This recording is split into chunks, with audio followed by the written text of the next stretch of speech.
Crónicas del Antropoceno, la época humana y sus consecuencias, narrada en tiempo real.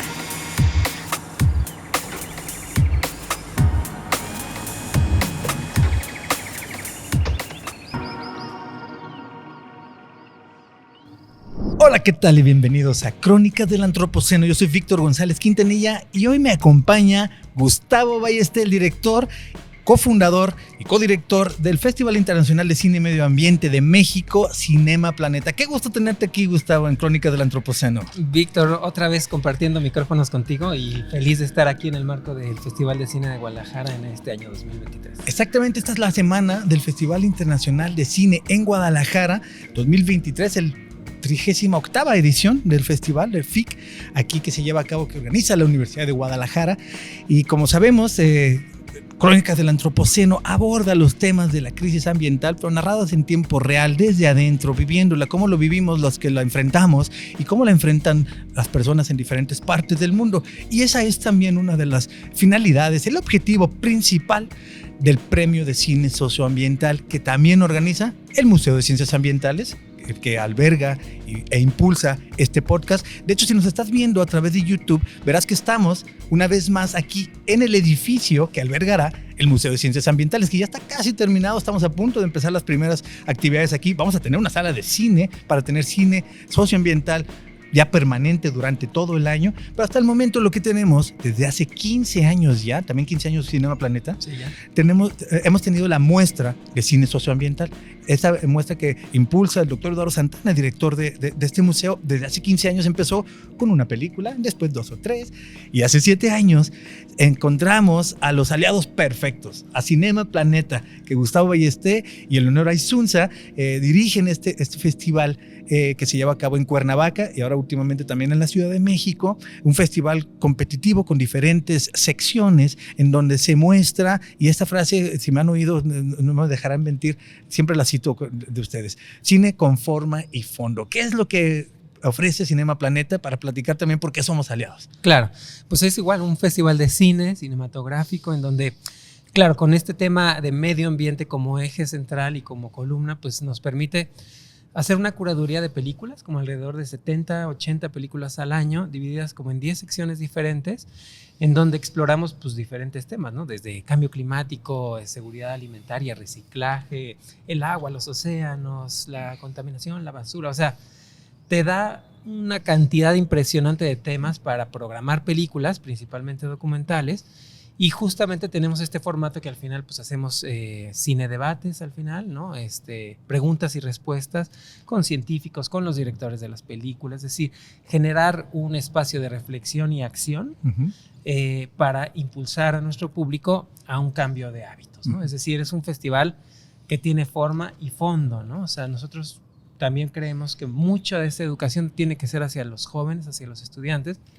Y tenemos un programa que se llama Salas Ambientales, en el que llevamos alrededor de unos 20,000 estudiantes al año a las salas de cine, ¿no?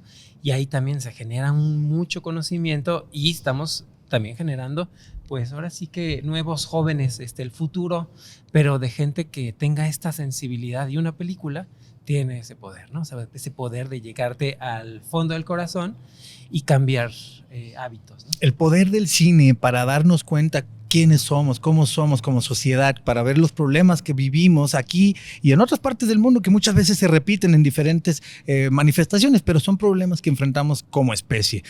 Crónicas del Antropoceno trata de hacer esto, un recuento de cómo estamos enfrentando esta época humana en la cual la sociedad de la que formamos parte es la fuerza de cambio más importante en el mundo. Cambio que muchas veces pareciera que es solo negativo, que la mayoría de las veces sí lo es: la contaminación, el impacto, el extractivismo, la injusticia social, pero nos podría abrumar si hablamos solo de los problemas. Hay que hablar también de las soluciones, de cómo lo enfrentamos, de cómo lo enfrentan otras personas, de qué se puede hacer al respecto, y eso es lo que tratamos de tener también nosotros en la muestra de cine socioambiental, que desde hace 2 años, desde el año pasado más bien, esta es la segunda edición. se llama Premio de Cine Socioambiental. Hemos elevado la categoría para que sea una sección competitiva en la que tenemos películas, también películas que muestran como una problemática que pudiera parecer que va a entrar por el lado del medio ambiente, pero que en realidad es más humana. Por eso mantenemos todavía el socioambiental. La palabra socio pudiera parecer una reiteración, un pleonasmo. Sí. Estamos insistiendo porque con decir ambiental debería de ser suficiente. Nosotros somos parte del ambiente, la sociedad es parte del ambiente, no estamos separados de él. Esa es una división artificiosa que debemos de entender que no existe. Nosotros somos parte de la naturaleza, pero mantenemos el socio para hacerlo para hacer énfasis en que es un cine que tiene que ver mucho con la sociedad, con la justicia social. No solamente un cine de la naturaleza, sino de los problemas que se viven y sobre todo énfasis en las personas que lo viven. Y estos problemas, esas personas, estas problemáticas, esta manera de enfrentarlos es algo que es recurrente en todas nuestras películas.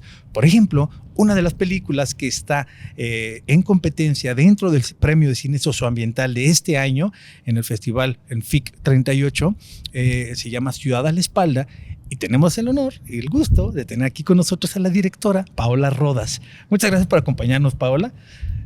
Muchísimas gracias, Víctor, por invitarnos a Crónicas del Antropoceno. Estoy realmente súper encantada de estar aquí con este público tan maravilloso aquí en Guadalajara. Excelente. Estamos aquí dentro del edificio que construimos para el museo y si alcanzas a oír ahí que tenemos algo de viento porque estamos en los cañones centrales del edificio. Si nos ves en YouTube te das una idea. Queremos que vean el edificio donde vamos a albergar ya el museo próximamente. Estos cañones que fueron construidos específicamente para narrar un poco acerca de cómo la erosión del agua y del viento han formado la orografía y la geografía de nuestro entorno en el occidente de México. Y te invitamos aquí, Paola, a que platicáramos. Paola es ecuatoriana, viene llegando con su película que se estrenó dentro del Premio de Cine Socioambiental esta semana. Una película que es un buen ejemplo de todo lo que estamos platicando, que aborda un tema ambiental, un problema de todos, un problema que pudiera para algunos parecer o ser invisible, que es el problema de la basura, ¿no? De la gestión de los residuos sólidos. Pues no debería de ser basura porque son recursos que pudieran aprovecharse, pero es un problema que invisibilizamos. En el momento que la soltamos a que se la lleve el camión recolector o la ponemos en el lugar en donde se supone que debe de ir, nos olvidamos del problema. Pero no se acabó de ver el problema. Hay mucho problema detrás y sobre todo hay muchas personas involucradas en este problema. Platícanos un poquito, Paola, acerca de tu película y de cómo abordaste tú esta problemática, porque Paola es también antropóloga visual y este problema que retrata en su película de las recicladoras en Ecuador, pues es algo que ella llevó estudiando muchos años. Platícanos un poquito tu primer acercamiento y tu trabajo para llevar a pantalla todo este problema de la basura. Gracias, Víctor. Gracias por contar un poquito de la historia. Un poco, pues, mi película trata sobre dos mujeres recicladoras de base en la ciudad de Quito. Y es una película que trata sobre el trabajo desde la cotidianidad y cómo ese trabajo puede ser político, ¿no? Es decir, cómo lo íntimo nos puede llevar a discusiones macro globales. ¿Cómo llegué a este tema? Pues la verdad es que son ya 10 años. Yo me acerqué primero al grupo a través de antropología. Conocí a María e Isabel haciendo una etnografía de campo donde estábamos evaluando si había habido un cambio en la autopercepción de ser recicladora, porque había mucho estigma alrededor del reciclaje y de trabajar con lo que la gente dice basura, ¿no? Pero que en realidad son residuos o son material de reciclaje, ¿no? Entonces yo las conocí ahí en ese proceso donde ellas estaban intentando definirse como gestoras ambientales, y después con ellas pues arranqué también todo un proceso dentro de la universidad donde yo trabajaba. Yo también fui maestra muchos años y realicé un proyecto donde vinculaba saberes. Por un lado, la universidad llevaba saberes a las recicladoras sobre violencia de género, sobre también cómo crear artesanías y arte con el material que reciclaban, y por el lado incluso de danza terapia también, y del lado de ellas eran maestras de nuestros estudiantes y les enseñaban a trabajar y a reciclar, es decir, ese trabajo duro que es de una jornada entera estar bajo el sol reciclando. Entonces los estudiantes tenían como esa experiencia de justamente qué pasa cuando yo ya separo o dejo que se lleve el camión, y es decir, qué pasa con estas personas que están involucradas en el proceso. Y después de esto empecé como, ellos me planteaban a mí, que yo siempre lo digo, me decían, pero tú eres cineasta, entonces me decían, ¿y cuándo la película? Entonces yo también, pues una película es un proyecto enorme, ¿no? Entonces me animé a empezar a hacerla en 2017 y a partir de ahí pues empezamos a construir un guión que también fue bastante colectivo porque me interesaba a mí qué ellas querían contar, ¿no?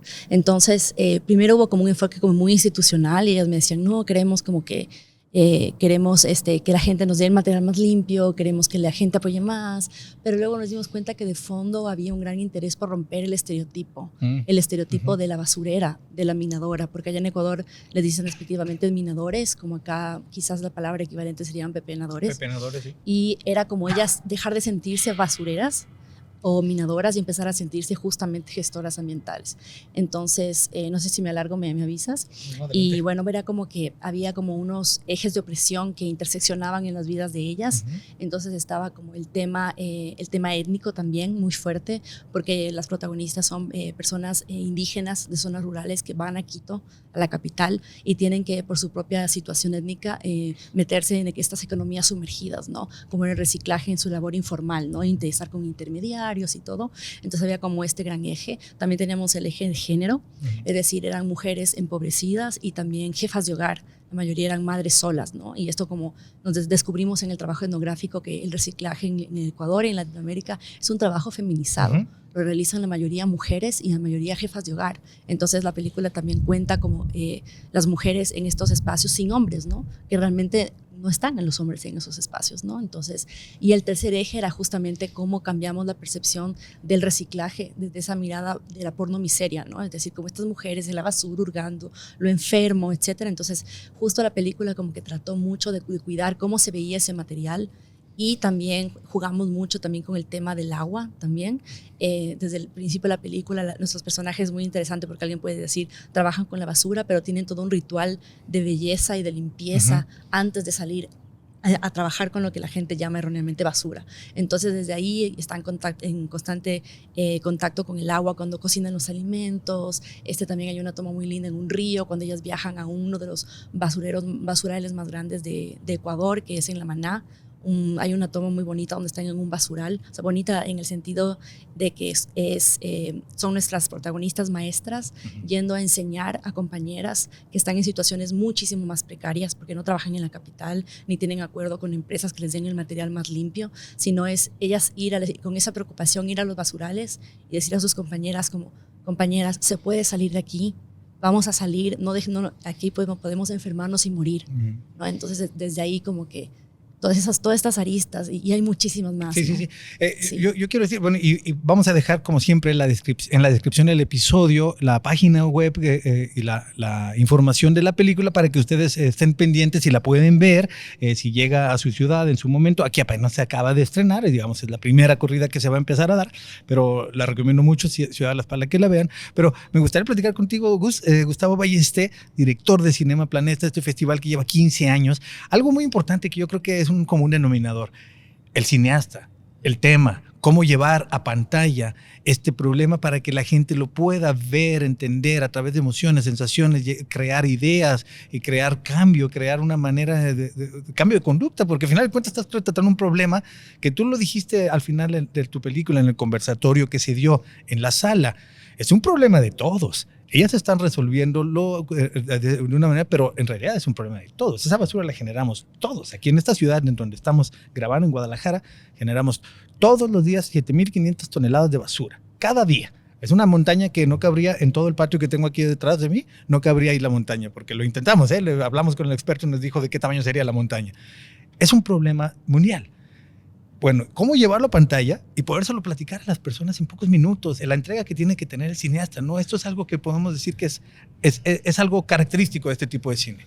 Y yo creo que es ahí donde juega la creatividad, ¿no? Y la habilidad del cineasta de poder contar la historia, ¿no? Y de ver cómo con lenguaje cinematográfico ahora, ¿no? O sea, llevarlo a un nuevo lenguaje que es lo explicado, digamos, o el folleto o el panfleto, etcétera, a las imágenes, ¿no? Y cómo ir construyendo y editándolo de tal manera que tenga una narrativa, ¿no? Y que además mueva sentimientos, estimule, la música pase por ti. O sea, es decir, ya se vuelve un acto de creación artística informada, en este caso, ¿no? Es decir, tu trabajo seguramente, pues eso, o sea, hiciste toda una investigación, seguramente, ¿no? O sea, primero hiciste todo este campo, a lo mejor ya llevabas ahí la cámara y a lo mejor algunas tomas de ahí ya las empezaste a utilizar, pero después, pues es todo este trabajo creativo de ir articulando una pieza artística que terminará en el séptimo arte proyectada en estas salas de cine en Guadalajara y en muchas otras pantallas, eventualmente, ¿no? Sí, todo lo que nos platicaste se ve en pantalla. Esta manera de llevar lo que tú te diste cuenta que ellas hacen y plasmarlo a través del cine. Y eso tiene que ver con tu formación de antropología. O sea, primero llegaste a un fondo que después hubo una manera de traducirlo. Fue identificar que este ritual, por ejemplo, que dices de la limpieza del agua, bueno, hay que ponerlo en pantalla, de cierta manera. ¿Cuántos minutos? ¿En qué toma? ¿En qué momento? Ese tipo de cosas me parece que son unos aciertos que tienes en tu película y que pues ya enumeraste varios de los ejes principales, pero me gustaría así como para cerrar este breve tiempo que tenemos de platicar contigo, ¿qué viviste con ellas una vez que vieron la película? ¿Ellas ya la vieron terminada? Sí, claro. Ajá. Ellas la han visto en todos los procesos de cortes. Ok. Como algunos cortes. Sí. Claro, un poquito lo que ellas nos echaban un poquito como nos echaban en falta era la entrevista. Quizás también por los imaginarios que ellas tenían sobre cómo se veían en las películas. Sí. Era como que decían, y todas las horas de entrevistas que grabamos, un poquito solo por lo que yo les decía, es que lo que hablábamos se ve. O sea, logramos algo maravilloso a través del lenguaje cinematográfico. Es que esto que hablábamos, que salía en las entrevistas, se ve en imágenes y se cuenta. Entonces, ya después de hablar con eso, estaban muy contentas, digamos, de ver la película. Ha sido un proceso lindísimo con ellas y sí, reeditamos. De hecho, la película cerró corte final, luego lo reabrimos porque ganamos algunos premios en unos WIPs en el Festival de Cine de Viña del Mar y luego en el AVEX en Argentina. Entonces tuvimos premios también para la postproducción. Entonces, bueno, mi formación es como primero cineasta, luego antropóloga. Entonces para mí fue como fue un paso como bastante natural pasar de la investigación antropológica ya como a crear esto visualmente. O sea, ya conociendo el tema a profundidad y teniendo un compromiso tan cercano con las personas, ya realizar el tratamiento de la película, la estética, cómo se iba a ver, cómo la cámara iba a estar cercana a los sujetos, como que fue un proceso mucho más orgánico. Sí. Sí, no, recomendadísimo que pongan atención a ti que te interesan los temas, porque si estás escuchando este podcast es porque te interesa el mundo en el que vivimos y que compartimos, no solo entre nosotros, sino con muchas otras especies y que tenemos muchas cosas que arreglar en él, pero pues hay que poner manos a la obra. Y es inspirador ver algo sintetizado de esta manera, en el séptimo arte. Muchas entrevistas que al final pudieron haber quedado en una toma, pero la toma precisa. Muchas gracias, Paola, que estuviste aquí. Paola Rodas, la directora de Ciudad de la Espalda en Crónicas del Antropoceno. Muchísimas gracias. Un placer estar aquí. Esperemos vernos de nuevo en otros espacios. Sí, y algo Gustavo, que hemos colaborado por algunos años ya y que quiero platicar aquí a través de nuestro podcast Crónicas del Antropoceno con respecto al cine socioambiental. En algunos lugares le llaman cine ambiental, en inglés le llaman cine verde, cine ecológico. Es este cine que aborda los temas del medio ambiente y la intersección con la sociedad, que muchas veces hace énfasis en el problema de la justicia social. Nos hemos colaborado, nos hemos ayudado mucho, hemos colaborado ya por algunos años, Cinema Planeta y el Museo de Ciencias Ambientales, y quiero que platiquemos un poco de esto, en el aprovechamiento que se hace de las películas. Es algo que va más allá de la pantalla, no solo en lo individual, sino en lo colectivo. Creo que eso es algo muy interesante de este cine, cuánto puede llegar a trascender después de eso, y por eso que invité a Néstor Platero, mi compañero, mi colega, que está aquí ya con nosotros, que Néstor es también el coordinador educativo del Museo de Ciencias Ambientales, con quien llevamos, ¿cuántos años llevamos, Néstor, trabajando en esto? Desde hace 6 años más o menos, haciendo lo de el programa de cine socioambiental del museo. Así que, bueno, muchas gracias, Néstor, por estar aquí con nosotros, y vamos platicando un poquito acerca del aprovechamiento que hacemos de las películas más allá de la pantalla. ¿Cómo ves tú usted ya lo hacía en el Cinema Planeta, pero hemos estado como que hilando otras maneras, y ahorita platicaremos hasta dónde vamos, pero ¿por dónde empezamos? Fíjate, nuestra historia de esto es que cuando empezamos el festival teníamos todo este caudal de películas que normalmente las habíamos programado para que fueran funciones en la tarde para el público general.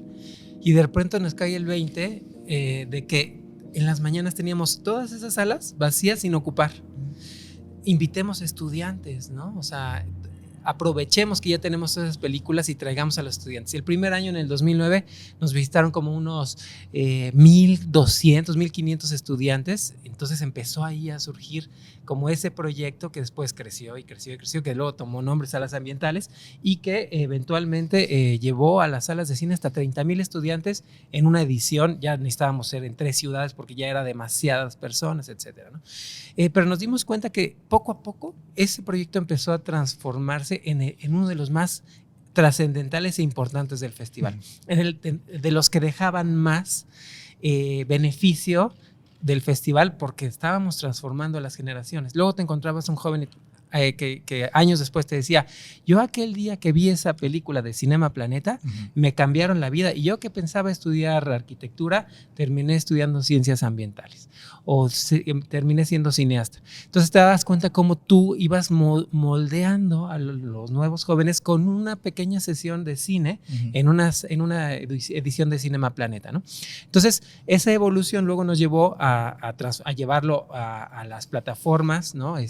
Virtuales, para llegar a más personas, y es como nace Escuela Planeta, ¿no? Que fue también mucho impulsado por la pandemia, aprovechando que todos estábamos ya en los Zooms y a distancia y todo eso, pues nace Escuela Planeta, que es el proyecto que tiene películas, pero que tiene guías educativas para maestros, para que los maestros puedan ya tener una referencia de cómo aprovechar esa película en aula, con actividades específicas y todo eso. Sí. Y nos encontramos al mejor aliado para que esa plataforma Escuela Planeta fuera incorporada a la práctica y llevada ahora sí que a un uso masivo. O sea, esta alianza con el Museo de Ciencias Ambientales fue clave, ¿no? O sea, esta unión para que esta buena idea cayera en un espacio en donde con 180,000 estudiantes que tienen las preparatorias de la UDG, los SEMS, pudiera ser insertado. Sí, Néstor, tú como coordinador educativo de este proyecto del museo y juntos hemos estado con Gustavo haciendo todo esto de Escuela Planeta,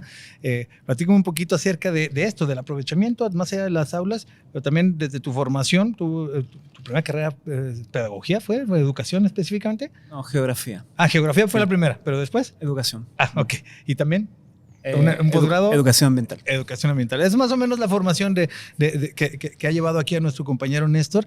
Y pues digo, ya hablaste de Escuela Planeta, pero demos un pasito atrás. Nosotros también empezamos haciendo algo parecido, pero más bien en las prepas, en lo que son las escuelas de bachillerato, que es más o menos la edad entre 15 y 18 años, porque este es un museo universitario y la Universidad de Guadalajara tiene muchas escuelas de bachillerato. Platicamos un poquito ahí nomás rápido el contexto de por dónde empezamos para hacer esto y cuál es el valor que tú le encuentras que ha tenido, la trascendencia que puede tener una película para el proceso de enseñanza-aprendizaje. Ok, bueno, en el museo comenzamos ya hace unos 6 años aproximadamente, llevando películas a las escuelas, y ahí pues nos poníamos de acuerdo con los profesores para que ellos pudieran identificar primero el material, analizarlo, y a partir de ello ellos generar como propuestas de actividades para trabajar con sus estudiantes. Luego pues ya los auditorios fueron un espacio, un ecosistema pues natural para llevar a cabo pues este tipo de actividades, donde pues ya no solamente era en donde un profesor en un aula, sino más bien utilizar los espacios en común, lo que son auditorios, lo que son salones de usos múltiples, en donde pues ya el alcance a los estudiantes pues era mucho mayor. Como decía Gustavo, pues también la pandemia también implicó un área de oportunidad grande, y también pues aprovechamos también el confinamiento para que la modalidad pues en línea pues también pudiéramos alcanzar a mayor cantidad de estudiantes. Y ahí fue que en ese marco, en ese contexto, pues trabajamos con Cinema Planeta, en donde pues a partir de películas subidas en una plataforma vía streaming, pues los estudiantes pues, pudieran visualizar este material y trabajar con los profesores. ¿Cuál es la utilidad pues, que tiene el material audiovisual, los documentales, las películas de corte educativo ambiental? Tanto también, o sea, reproduzco también lo que tú dijiste de un comienzo, la frase que te gusta de Gustavo Víctor, esto de que el cine de fondo y de forma, porque la forma es algo que, de un documental, es algo que también puede ser aprovechado, es aprovechado. O sea, el hecho de documental pues implica proceso de investigación, o sea, no es parte de lo que es una película común y silvestre. El documental implica pues meterte en lo que es la cuestión de la indagación, lo que es la cuestión de la producción en sí y la cuestión de los lenguajes que hay de la narrativa, de las locaciones, todo ello. Entonces, por una parte, ahí hay una forma, un punto, un espacio de aprovechamiento, la cuestión que reviste, que cobija pues a los documentales, la cuestión del formato, pero también, y más importante, la cuestión del contenido. Y en el contenido del documental, el fondo, pues también ahí nosotros vemos lo aprovechable que ha sido aprovechado por los profesores y sus estudiantes en la cuestión de, tanto la cuestión temática, que si bien no es la más importante, porque contribuimos a través del documental y reconocemos en el documental ese valor potencial formativo que tiene, esa potente herramienta didáctica que es para tal. Y a nivel de temática, pues el documental pues complementa, actualiza, profundiza los contenidos curriculares que los profesores pues trabajan en aula. Pero también es la cuestión de los valores, las actitudes, habilidades, destrezas y en un lenguaje más común, pues la cuestión de las competencias. El documental, en términos de contenido, también aporta mucho también hacia lo que es habilidades blandas, por ejemplo, el trabajo en equipo, lo que es la toma de decisiones, pero también competencias o capacidades que se han llamado capacidades para la sostenibilidad. Entre ellas, por ejemplo, el diálogo, la construcción de consensos, la formulación de propuestas.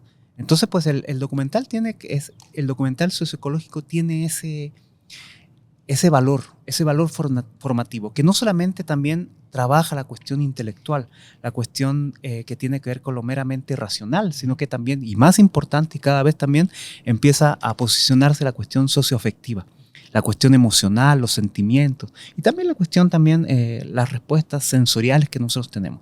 O sea, nuestros 8 sentidos, ya se han dicho que son 8, no 5, pues también el documental pues, nos puede también mover la tripa, por así decir, despertar esas sensaciones de angustia, esas sensaciones físicas adentro.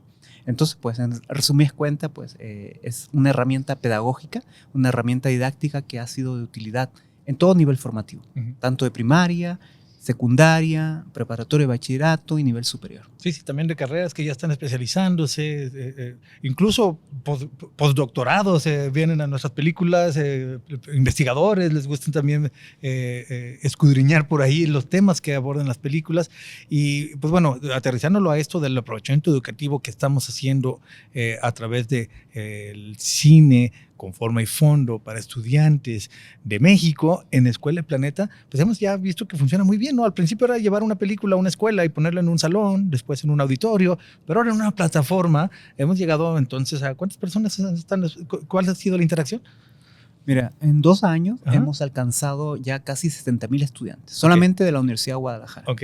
Sí. Pero está abierto también a más estudiantes de otros sí, es todo el país, de la todo plataforma se puede ver en todo México. Entonces sí, yo tengo registro que estamos llegando a 28 estados de la República. Okay.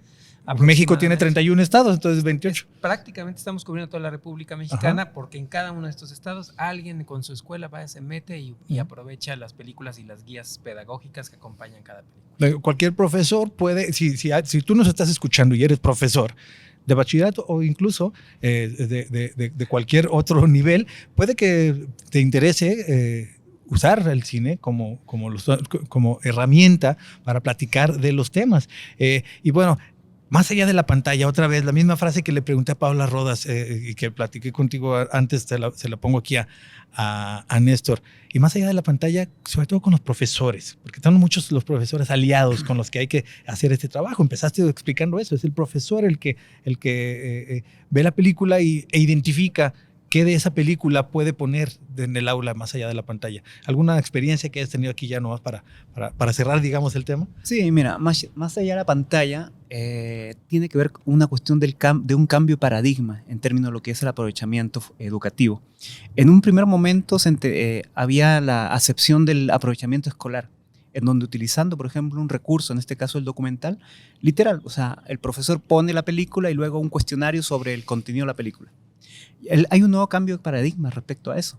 En la actualidad, pues ya se habla de un paradigma de aprovechamiento formativo, en donde pues implica una serie secuenciada de pasos en donde el docente inicialmente pues revisa y analiza pues el documental, luego pues produce una planeación de actividad de aprendizaje, luego ya viene lo que es la exhibición o la proyección del documental en sí, y luego ya sucede esta consecuencia formativa, que ya no se remite únicamente, y no lo es, por cierto, un cuestionario sobre el documental, sino más bien es trabajar sobre esa actividad que el profesor pudo haber diseñado, una actividad que puede movilizar diferentes capacidades, en lo que es pues, el análisis crítico, el pensamiento reflexivo, sistémico, complejo, pero también esas capacidades que tienen que ver con, y que son importantes ahora en la actualidad. Por ejemplo, yo mencionaba anteriormente el trabajo en equipo, la solidaridad.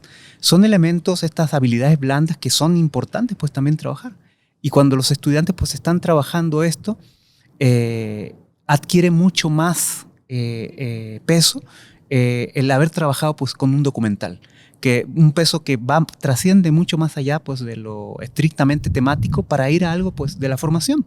Porque finalmente, y sobre todo en materia socioecológica, en materia ambiental, lo que más pesa ahí es el cómo el documental te siembra un elemento que posteriormente tú cosechas. Es el llamado a la acción. O sea, que sea una excusa para trabajar transformaciones en tu entorno. Transformaciones que no solamente se queden pues, a nivel de tu aparato cognitivo, sino que vaya más allá a cambiar tus hábitos, tus conductas y cambiar sobre todo tus valores y tu relación con el ambiente, a fin de cuentas. Sí, es un tema importante, como el cambio de actitudes, de manera de hacer las cosas es uno, pero el cambio también el colectivo que podemos hacer. Néstor, muchas gracias por acompañarnos en Crónicas del Antropoceno. Ya era tiempo que nos acompañaras por acá, colega, para platicar de cine socioambiental.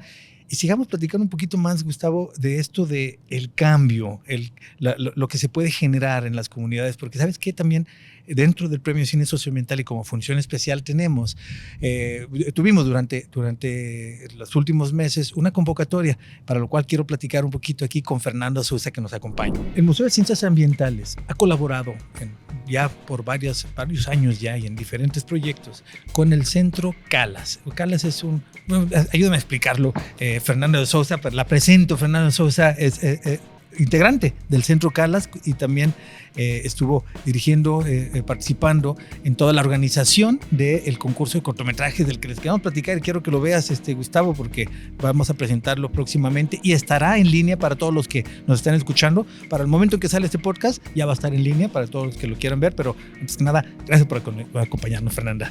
Gracias a ustedes por la invitación. Bueno, claro que sí, platico un poquito entonces del Calas. Sí, pongamos el antecedente. El Centro Calas, que es, dame el nombre completo. Que es el, yo no me lo sé completo. Es el Centro María Sibila Merian de Estudios Latinoamericanos Avanzados. Es un nombre largo, pero bueno, el Calas está ubicado, el Centro Calas México está ubicado aquí detrás de nosotros en el CUCH, ¿no? En el Centro de Ciencias Humanas Ciencias Sociales Centro Universitario de Ciencias Sociales y Humanidades de la Universidad de Guadalajara. También es un nombre largo. Exactamente. Pero le decimos CUCH y al Centro María Sibila le decimos Calas, porque así más fácilmente, pero un conglomerado de universidades, es un conglomerado internacional de universidades que tienen diferentes sucursales, digamos. Y en Guadalajara tiene una de las más importantes de Latinoamérica. Exactamente. Entonces es una cooperación entre varias universidades latinoamericanas y alemanas. Entonces tenemos 4 universidades participantes en América Latina. Una de ellas es la UDG, la Universidad de Guadalajara. Tenemos Costa Rica, Flaxo, Ecuador, y tenemos la UNSAM en Buenos Aires, en Argentina.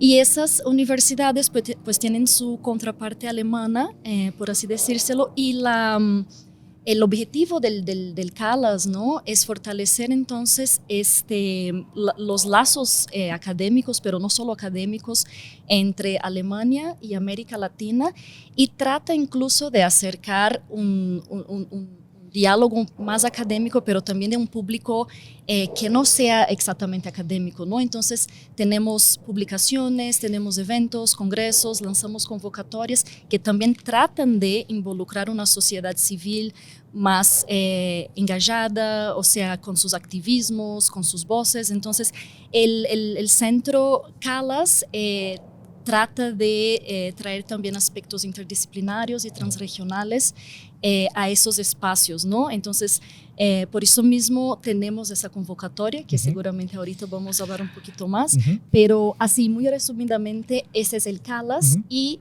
también quería platicar rápidamente para contextualizar entonces el concurso de cortometrajes. Hemos tenido una línea de investigación que ahora está encerrándose incluso con la presentación de los cortometrajes, que fue el antropoceno como múltiples crisis, ¿no? Perspectivas latinoamericanas. Entonces ahí el enfoque ha sido este gran tema del impacto humano en el medio ambiente, en la sociedad, en cuestiones pues, políticas. Entonces en este contexto más o menos les presento el CALAS. Sí, sí.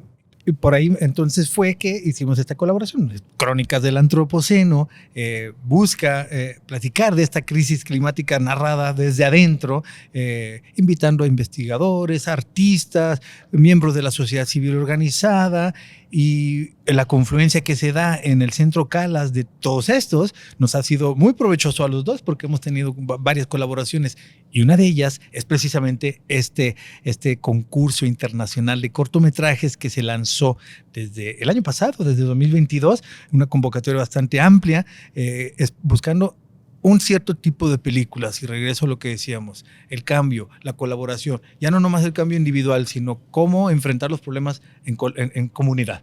Eso es lo que estaba buscando este concurso internacional de cortometrajes. Platiquemos un poquito más de eso, Fernanda, que tú tienes bien los detalles, quiénes participaron, qué se buscaba y qué vamos a mostrar mañana en esta función, que los que nos estén escuchando en el podcast la podrán ver también, toda esta selección de 9 cortometrajes a través de una liga que vamos a poner ahí en la descripción. Pero ¿cómo estuvo esto de cualitativa y cuantitativamente la respuesta a la convocatoria? Pues como dijiste, ¿no? La convocatoria ha sido bastante amplia, la publicamos desde el año pasado, desde que se inauguró el Laboratorio del Conocimiento al Antropoceno del CALAS. Incluso la difundimos en 4 idiomas para tratar de involucrar así un sur global lo más amplio posible. Entonces la tuvimos en inglés, portugués, español y alemán, porque claro, tenemos nuestras contrapartes alemanas ahí con las universidades. Y bueno, hemos recibido muchísimos trabajos muy bonitos, muy inspiradores, y la idea principal era salir un poco de la idea del diagnóstico de las crisis, porque incluso es el enfoque, ¿no? del CALAS, de afrontar esas diferentes crisis que vemos a lo largo de los últimos años, de las últimas décadas. Entonces el concurso de cortometrajes incluso tuvo mucho esta función de, poner la mirada en experiencias, proyectos, alternativas de convivio, de organización, de enfrentamiento político, socioambiental a esas diferentes crisis que estamos viviendo. Entonces, era más bien como tratar de inspirarnos, ¿no? Tratar de resgatar un poco todo lo que está pasando y siempre estuvo pasando como resistencias, ¿no? De pueblos, de comunidades, de sociedades enteras, y enfocar entonces en lo que incluso llamamos en algún momento como paisajes de esperanza, ¿no? Para que ese formato audiovisual también pudiera llegar a un público más amplio. Y bueno, claro, el objetivo realmente es inspirar, ¿no? Y enseñarnos, mira, no es todo una catástrofe, hay gente haciendo muchas cosas en su colectividad y hay que tomárselo en consideración. Entonces, esa es la parte más temática, y hemos recibido pues, muchísimos trabajos lindos. Hemos seleccionado entonces en un comité, un jury ¿no? de cine que fue compuesto por las 3 instituciones que participaron de la convocatoria, bueno, el CALAS, el Museo de Ciencias Ambientales y una institución que se llama Casa de Todos los Mundos en Alemania, en Bielefeld. Y también tuvimos 2 expertos en cine externos. Y bueno, miramos las películas, nos divertimos, lloramos, reímos, algunos no entendemos tanto, pero fue un trabajo bastante interesante y al final salimos con 9 películas, cortometrajes ganadores. De países diferentes. Entonces tenemos películas de Chile, México, Argentina, Ecuador, Costa Rica, Mozambique y Alemania. Sí. Lo que se buscaba entonces, Gus, era precisamente que mostraran un ejemplo de cómo en comunidad se enfrentan y colaboran para hacer una nueva manera de juntos enfrentar la situación, ¿no? Sobre todo economía colaborativa. Me parece que, digo, yo que estuve involucrado ahí, me invitaron a ser parte del comité seleccionador. Era difícil encontrar tus favoritas, a cuáles darles más puntos, porque había muchas cosas muy bonitas, muy interesantes de cómo las personas se enfrentan. Y nomás por dar una panorámica temática, una panorámica así temática, hubo... Así vimos personas, otra vez el tema de la basura, cómo enfrentan las personas que recogen los residuos sólidos que nosotros dejamos y que los tratan de, bueno, canalizar para su reutilización, pero también tienen que organizarse porque ellos no tienen una estructura que el gobierno apoye. La gente incluso los ve con el término despectivo que le damos en México de pepenadores, tiene una connotación peyorativa. Acabo de aprender, después de hablar con Paola Rodas, que hay que llamarles recicladores, son recicladores. Ese es uno de los temas, una de las películas. Otra película tiene que ver con mujeres que se organizan para crecer café, para crecer cacao y hacer su propio café artesanal. Otra, a ver, platícanos. Esta me parece muy importante mencionarla, es la película Amatif, que es de Ecuador, porque exactamente estamos hablando de un enfrentamiento a las crisis ambientales, pero también el comunitario, el humano, no está disociado del no humano, ¿no? Es que empezamos ya a ver como humanos, sociedad, naturaleza en separado, pero esta es toda una idea de la modernidad que seguramente parte ahí desde el momento de la colonización, pero es interesante ver, por ejemplo, cómo esas mujeres afroecuatorianas se organizaron en sus comunidades para frenar la tala del bosque, para frenar la contaminación de los ríos que pasan ahí cerca, y tienen, pues además de esa resistencia para afrontar todas esas problemáticas ambientales, su economía solidaria, ¿no? Con la siembra del café, y bueno, y también ahí con su música, con su vivencia, con su convivio comunitario, ¿no? Y bueno, y hay otras temáticas también muy interesantes de moda sostenible. Sí, claro. Huertos esa es urbanos. mexicana, ¿no? La de moda sostenible es de Tijuana, me parece. La temática es aquí en el norte de México. Porque aparte tiene la temática de migrantes, de frontera y mujeres, o sea, también cruzan varias temáticas. Las temáticas están entrecruzadas, es cierto.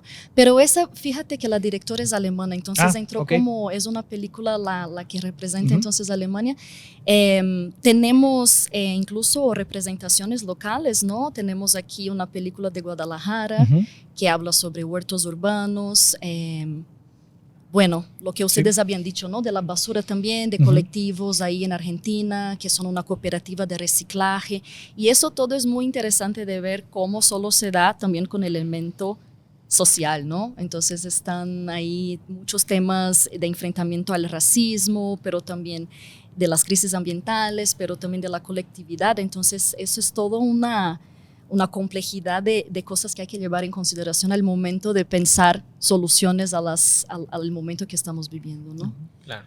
Muy antropocénico todo este panorama de los cortos que se van a presentar y que puedes ver a través del link que dejamos en la descripción del capítulo, porque la intención era estrenarlo en el Festival Internacional de Cine en Guadalajara como función especial dentro del Premio de Cine Socioambiental, pero también están ya abiertas para que todos las puedan ver a través del link que vamos a dejar por ahí. Y pues bueno, muchas gracias, Fernanda, por acompañarnos para explicar esto y gracias por todo el trabajo que hay detrás, en representación tú, pero a todo el equipo que hay detrás de este concurso internacional de cortometrajes. Muchas gracias a ustedes. Y bueno, Gus, pues yo creo que por ahí vamos a cerrar por el poder del cine para cambiar el mundo. Hablar de los problemas, pues sí, pero para eso también están las noticias. Lo importante es también saber qué vamos a hacer al respecto y encontrar un poco de inspiración y esperanza entre las personas que lo están enfrentando, cómo lo enfrentan. Porque si algo sabemos hacer los Homo sapiens es adaptarnos y tenemos que compaginar, tenemos que cooperar, no solo competir y encontrarle manera de salir. Eso es algo que se ve mucho en estas películas. Claro. No, y algo que ahorita me hicieron reflexionar es con este tipo de concursos, el cine ha cambiado tanto que antes para hacer una película necesitabas la película, literalmente estas cámaras que tenían la película y todo eso. Ha cambiado tanto el cine y la tecnología que ahora con un celular puedes hacer una película. Entonces, este tipo de concursos lo que hace es empoderar a la gente porque esa herramienta ya la tienen en sus manos, ¿no? Y entonces, abrirles los ojos con estos concursos para que ellos sepan que en cualquier momento pueden hacer un documental y denunciar algo que está pasando en su comunidad, sí, positivo o negativo. Es decir, es un proceso de empoderamiento de las personas, de que, digamos, el séptimo arte, ¿no? Es el cine, en realidad ya lo tenemos al alcance de la mano, ¿no? Y otra cosa que también se me quedó en el tintero desde que hablamos con Paula, es de que cuando de alguna manera estas películas pues que tocan el tema de las recicladoras, etcétera, es decir, parte del trabajo que hacemos con el Museo de Ciencias Ambientales o Cinema Planeta es eso, después bajarlo a conocimiento, ¿no? Y entonces hay un tema que yo enseguida me detonó su película, pues es la economía circular, digamos, ¿no?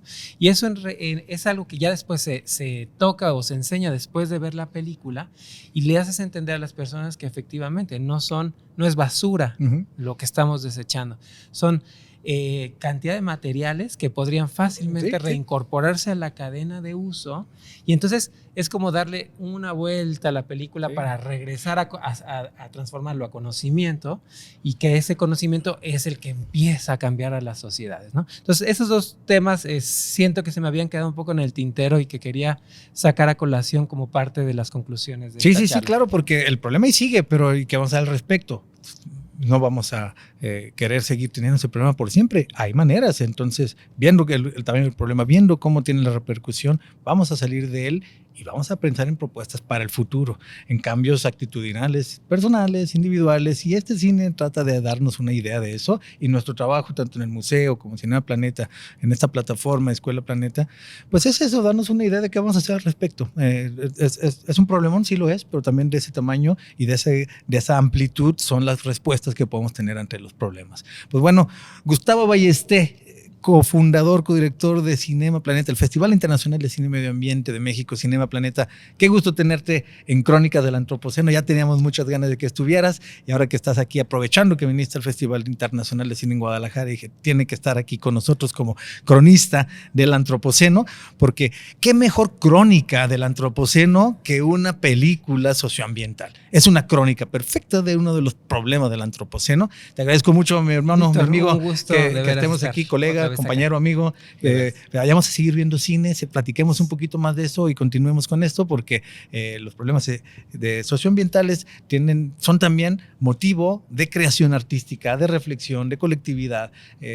Bueno, yo creo que tenemos mucho de qué hablar acerca de esto en todas estas películas que estamos viendo. Si nos ves a través de YouTube, viste que estuvimos aquí en el edificio que albergará al Museo de Ciencias Ambientales, que ya está bastante avanzado, ya está casi listo para inaugurar alguna de las primeras áreas. Si nos escuchas a través de alguna de las muchas plataformas de podcast, pues bueno, te recordamos que en la descripción, en cualquiera de las plataformas, vas a encontrar las referencias mencionadas, el lugar en donde puedes ver las ligas a las películas mencionadas, la selección de cortos que vamos a presentar, que hicimos entre el museo con Calas, van a estar ahí, liga para Cinema Planeta también, para que conozcas un poquito más acerca de eso. Toda esta descripción van a estar ahí. Y bueno, si conoces a alguien que le gusta este tema, por favor compárteselo para que también lo pueda escuchar, y sobre todo sigue pendiente de la siguiente de estas Crónicas del Antropoceno.